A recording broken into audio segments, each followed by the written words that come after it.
नमस्कार दोस्तों, आपका स्टोरी वर्ल्ड वाइड चैनल में स्वागत है। आपके लिए डेली एक नई कहानी लेकर आता हूं। आशा करता हूं कि आपको मेरी कहानी अच्छी लगती होगी। अगर अच्छी लगती है तो चैनल को सब्सक्राइब और लाइक करें वीडियो को। पुल पर जो एक संकरी नदी के ऊपर बना था।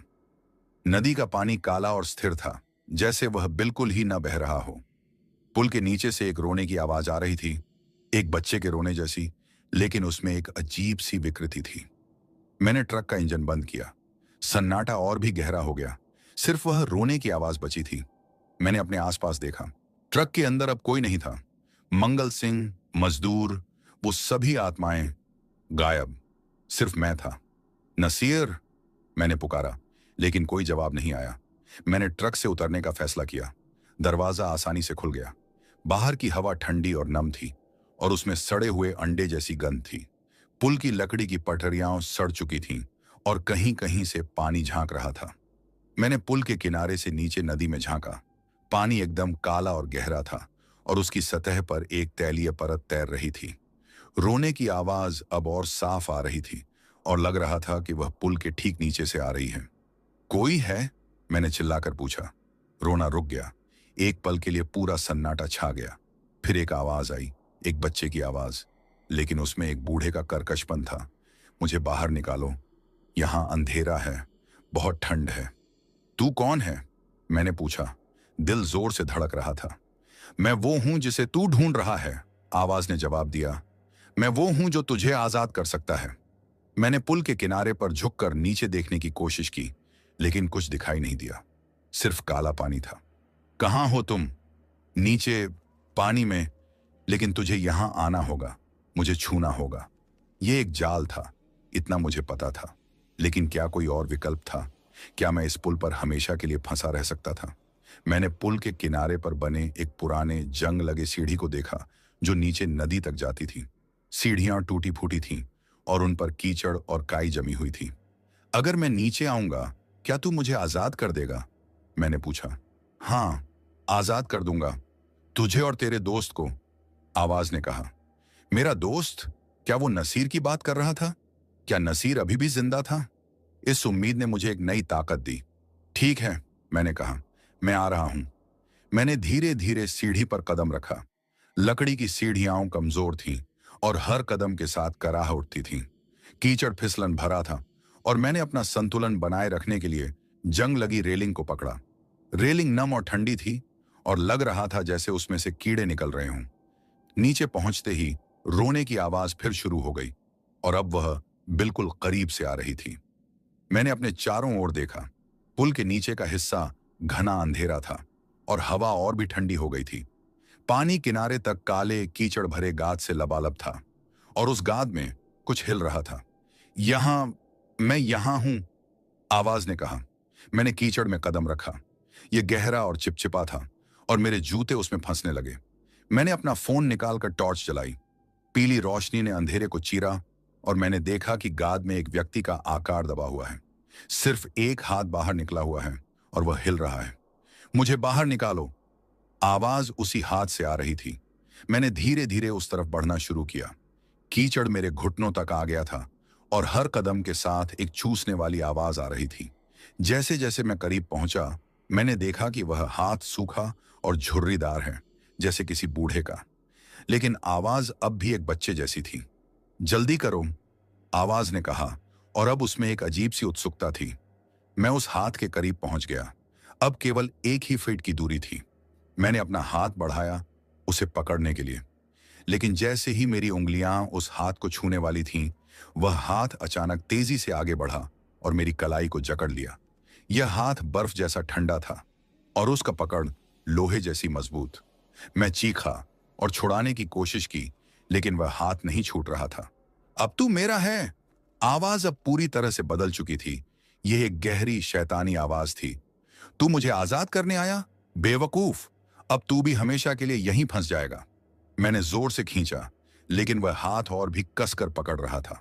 और फिर गाद से और हाथ निकलने लगे, दर्जनों हाथ, सभी झुर्रीदार और कीचड़ से सने हुए। वे सभी मेरी ओर बढ़ने लगे, मुझे खींचने के लिए। छोड़ दो मुझे, मैं चिल्लाया, और अपना दूसरा हाथ स्वतंत्र करके मैंने उस हाथ को पीटना शुरू किया, लेकिन यह पत्थर जैसा सख्त था।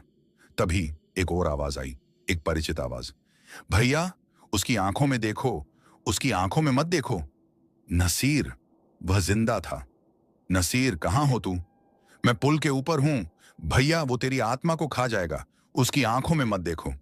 मैंने उस हाथ की ओर देखा। अब गाद से एक सिर उभर रहा था, एक बूढ़े आदमी का सिर, लेकिन उसकी आंखें पूरी तरह से सफेद थीं, बिना पुतलियों के, और उनमें एक ऐसी खालीपन थी जो आत्मा तक को निगल सकती थी। मैंने तुरंत नजरें हटा ली। मैं क्या करूं नसीर? उसका नाम लो, उसका असली नाम लो, नसीर चिल्लाया। उसका नाम? मुझे कैसे पता? वो कोई और नहीं, वो मंगल सिंह का पिता है, जिसने खुद को इसी नदी में डूब मारा था। उसका नाम है भोला सिंह। मैंने उस बूढ़े की ओर देखे बिना चिल्लाया, भोला सिंह, मैं तुझे पहचानता हूं। तूने अपने बेटे के शोक में खुदकुशी की थी। जैसे ही मैंने नाम लिया, उसकी पकड़ ढीली पड़ गई। एक दर्द भरी चीख के साथ उसने मेरा हाथ छोड़ दिया। सभी हाथ गाद में वापस समा गए और रोने की आवाज बंद हो गई। मैंने तुरंत कीचड़ से निकलकर सीढ़ियों की ओर भागना शुरू किया। पैर भारी थे और सांस फूल रही थी, लेकिन मैंने रुकने का साहस नहीं किया। सीढ़ियों तक पहुंचकर मैंने खुद को ऊपर खींचा और पुल पर वापस आ गया। नसीर वहां खड़ा था।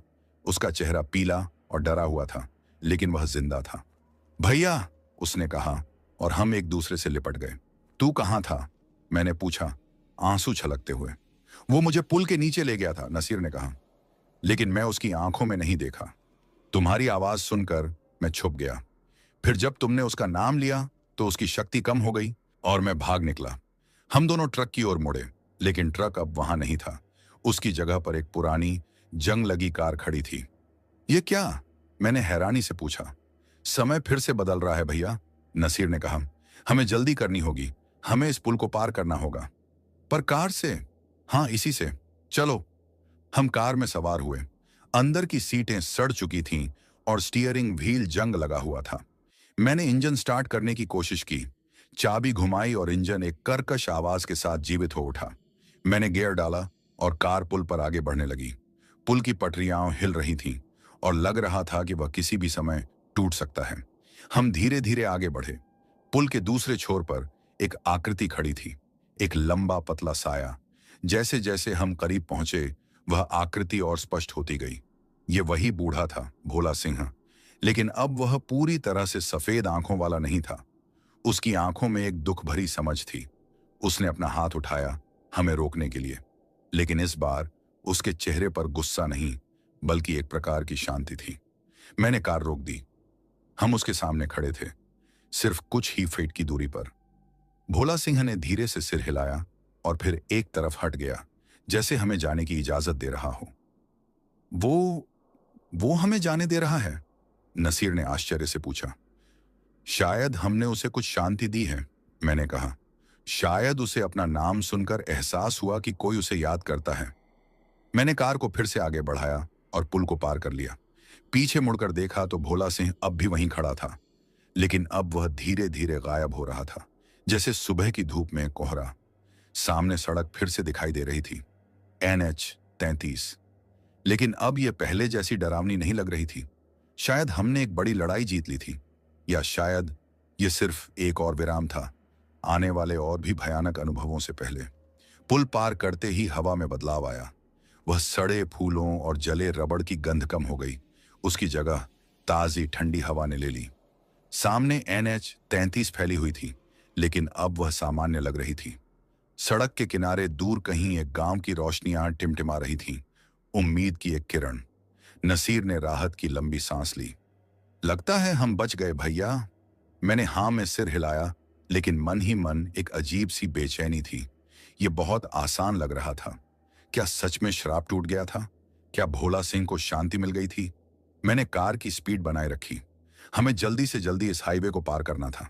तभी नसीर का फोन बज उठा, एक तेज डरावनी रिंगटोन जो पहले कभी नहीं सुनी थी। उसने फोन निकाला और उसका चेहरा फिर से पीला पड़ गया।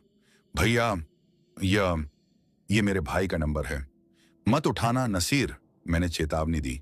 ये कोई जाल हो सकता है। पर अगर वो सच में वो है, अगर वो जिंदा है, नसीर की आवाज में उम्मीद और डर का मिला जुला भाव था। उसने फोन उठा लिया। हेलो भैया। दूसरी तरफ से सन्नाटा था। फिर एक आवाज आई, ये नसीर के भाई